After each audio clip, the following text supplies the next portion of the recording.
collect his cows, to milk them. And to sell the milk and cream and stuff. So anyway, it was so rustic. They had, what are you doing? Taping that? No, I'm not doing anything. Yeah, you're doing something. I don't know what the hell it is. Anyways, it was so rustic. They had, over the back fence was the wild woods. And pigs would come up to that fence. And I looked at those pigs and I thought, that's not any pig that I ever saw. Well, it was a wild pig. They just looked like a... Hello! It's always good to see one of my regular It's like those. Oh. So anyway, it's quite an interesting place. And he had a shower made out in the back end of the toilet. There was a space back there that I didn't know what that was. And so I asked him about that. He said, well, that's where I take a shower. So the next time he took a shower, he said, you want to take a shower with me? So we went out one day and took a shower together, and he Close family. what? Close family. Oh, yeah. Dr. Rauner. Well, I think all of our family has been very close, excepting the more recent ones. So you went out and took a shower, and you were saying he did something. No, then he said something about, well, do you want to go uptown? And maybe they got ice cream today. Well, uptown to him was about 2 miles down the road. And we went in his old car, which was a battered up, I don't know what it was, kind of was. But it was a battered up old car. And we got there the 2 miles, and he went in. He said, well, you stay in the car, and I'll find out what kind of ice cream they got today. I suppose they would make certain ice creams on certain days. I don't know how they did that back then. But anyway, he came out later and he said, well, they got strawberry today. Do you want some strawberry ice cream? And I said, yeah. I want ice cream. I want strawberry ice cream. That would be good. So we had strawberry ice cream, and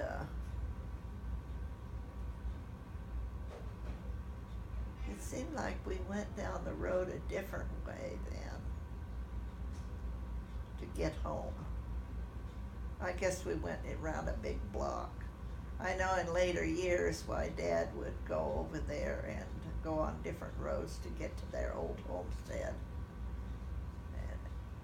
And of course they lived long enough to where we got to go over there for meals. Hell, Mom would bake all kinds of loaves of bread and various things and take food along.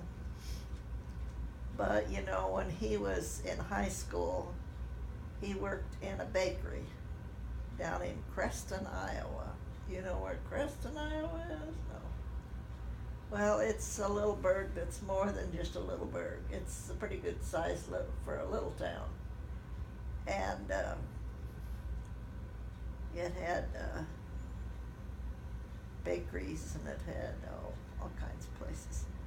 Well, anyway, he would bake the bread, and sometimes he'd send some home with us. And he would bake other things too, but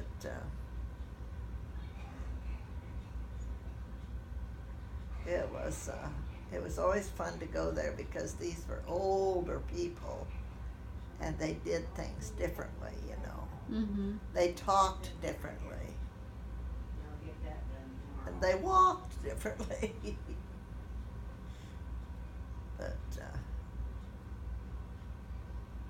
and he had a little tailor's shop right there in his house. He didn't do this for other people, but where he would, it was just a little frame, and he would sit on it, and he would resole shoes, you know, so he kept his boys' shoes resoled, and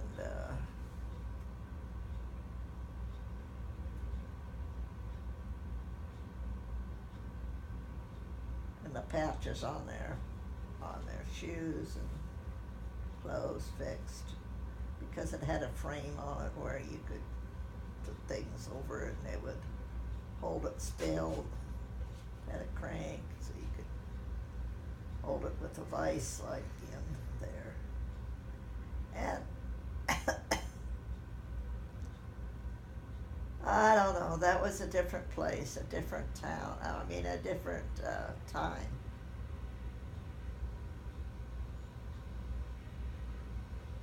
And I always thought it was so interesting because Mom had, well, her and her sisters are up there. She had Marion, was younger than her, and Lucille. Yeah, two sisters that was younger than her. So she had experience making pancakes in the shapes of animals and chickens, and Mm-hmm. that's what they liked for breakfast. Mm-hmm. And of course, Grandpa, he worked in that bakery, and they sometimes had breakfast that they served, and I don't know if they served pancakes or not, but I'm assuming he was probably in that decision making of what kind of pancakes we're going to have this morning. I don't know.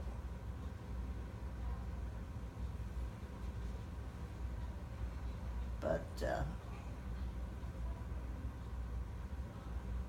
was a fun time.